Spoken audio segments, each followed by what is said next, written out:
The breakout for crypto is almost upon us. We are going through an uptrend and this momentum is only going to continue from here. Ethereum is nearing all-time highs, so is Bitcoin, and XRP currently down 0.29% on the daily time frame is also not far off all-time highs either. In my belief, that definitive move is incoming, as Donald Trump himself has just admitted and stated that, well, he's doubled down on his stance, saying that Bitcoin and crypto will keep climbing under his administration, that us early investors are going to do really well. Now, the only person or entity that could say something like this, but it'd be even more significant than Trump saying it, would be the world's largest asset manager that owns everything, the $11.5 trillion Blackrock. And lo and behold, BlackRock CIO of Global Income, Rick Rader, has just confirmed on CNBC that this is the best investment environment ever. Take a listen here. You said this is the best investment environment ever. I think that. You mean that? I do, because, and by the way, it doesn't mean necessarily everything's going up, but there's a couple of things at play that are pretty extraordinary. First of all, you take the equity side. First of all, the technicals and equities are crazy. I know we've talked about it before. Amount of cash on the sideline, the amount of buybacks relative to the IPO calendar, i.e. the demand versus supply, is pretty extraordinary. And these companies, you know, we've talked about on the show, the multiple is not that attractive. These companies are throwing off the earnings growth. So I looked at 2024. If you strip out Tesla for obvious reasons, Mag 7 year-on-year growth is like 54%. You get through multiple pretty quickly when you're growing that fast. Then you take the other side of it is you've got in income, in fixed income, you're getting yield levels. Listen, I think the Fed can cut rates, but for until then, you got yield levels. You can create portfolio 6.5%, 7% yield. That's pretty good. I would throw one last thing. Today, volatility, you don't have to necessarily, one of the things I always think about, what's your exit strategy? What's your escape hatch if you get something surprising? The volatility in the equity market, you know, we did a trade today, equity vol, I think it was 10 vol, 9.5, 10 vol to own, like crazy low volatility to own equities. So you don't actually have to take the downside risk. So that's a pretty good environment. And the Fed's going to cut in September? Listen, I think they can cut. I think it's almost a given that they cut. And, you know, particularly if you got a payroll report that shows what has heretofore happened, you're seeing some sogginess around job hires, around job openings, that I think the Fed's you've got more slack coming into the labor market, so I think they can move. Listen, I still think the funds rate, you can get it down faster and more aggressively than where they are today. You're talking about, you know, the inflation report today. Mm-hmm. You're still talking about there's a little bit of elevation from tariffs, which I think you have to be respectful of, and I think the Fed's been respectful of that. But you're still running under 3% core CPI, and things like shelter, you're starting to see some improvement in. I think they've got room. You talk about 5-year inflation break-evens at 2.5%. I think you got room to get that funds rate down 100 basis points. So not only are we in the best investment environment ever, but BlackRock are also very confident, which is a big deal coming from them, that the Federal Reserve has room to cut at least 4 times. Not 2 like they're saying, not 3. Like some others are saying, 4 times, 100 basis point cut, which would be absolutely insane for on-risk markets, sending crypto, sending altcoins in particular, like XRP, so much higher. So BlackRock are very bullish on the investing side of the markets right now, and they're continuing to downplay probably the biggest thing they're bullish on. They are extremely bullish on crypto. Their Bitcoin ETF is BlackRock's most successful ETF. It's the most successful ETF ever in history. Then BlackRock's Ethereum ETF is the 3rd most successful ETF ever in history. We are still extremely early, and according to this ETF report here from Nate Gadassi, he believes and states in this interview on record that BlackRock will file for a spot XRP ETF very, very soon. Take a listen.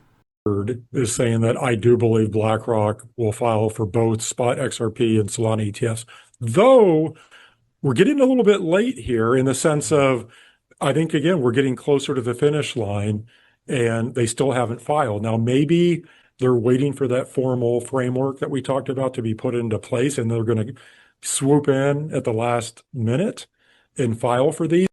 Now, this for me, and for you watching hopefully as well, should be the biggest bomb we could hear. The biggest catalyst coming to XRP in the at least immediate future.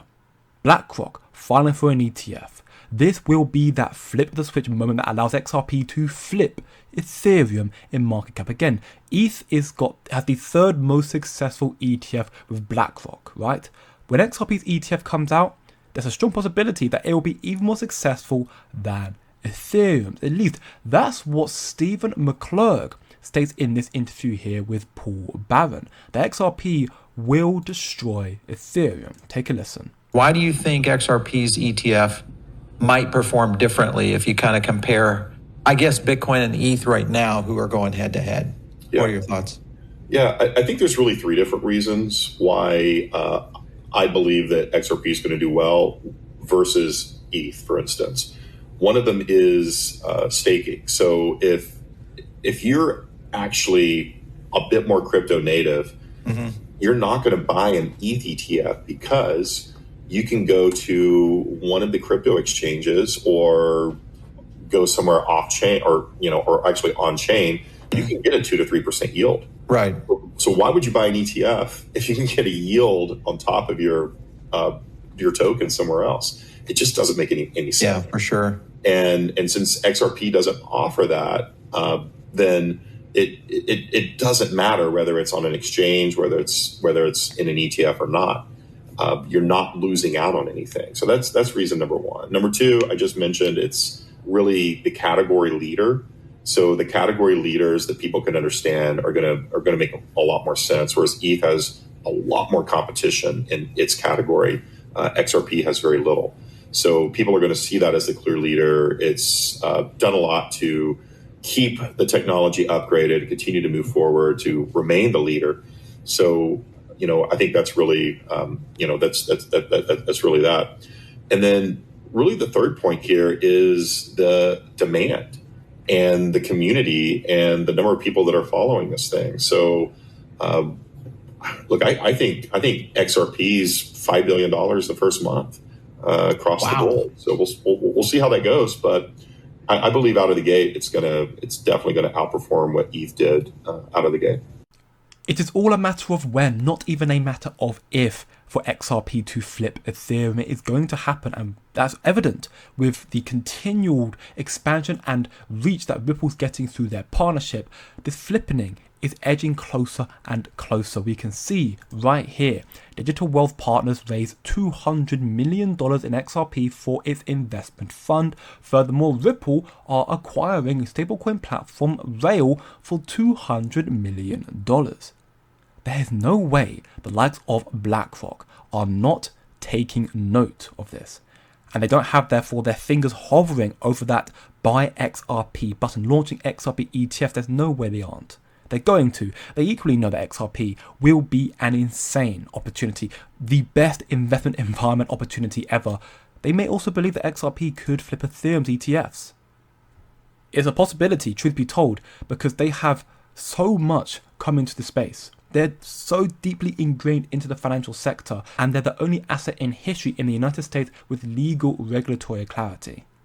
And these ETFs that are coming out right now are also a huge testament to the evolving times and maturing nature of the crypto market. As Ripple CEO Brad Garlinghouse mentioned in his interview, XRP ETFs represent the transition from speculative retail trading to institutional adoption. And these ETFs, a Blackrock XRP ETF, they're all coming very soon. Take a listen. There's been an influx of XRP ETF filings, both in and out of the US. How do you view all of this? How do you view these filings?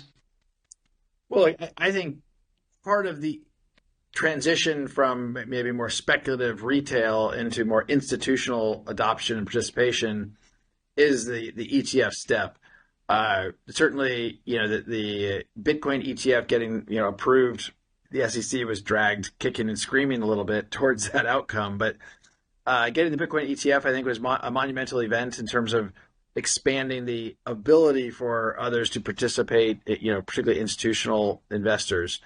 So to me, I think I said then publicly that if people would ask me, is there going to be an XRP ETF? And I just look, it's inevitable that there will be an XRP ETF. And now I think I actually don't even know. I think there's 4 or 5 different filings here in the US. I know at least one in Europe. And, I think it's great. I think it's, again, not surprising.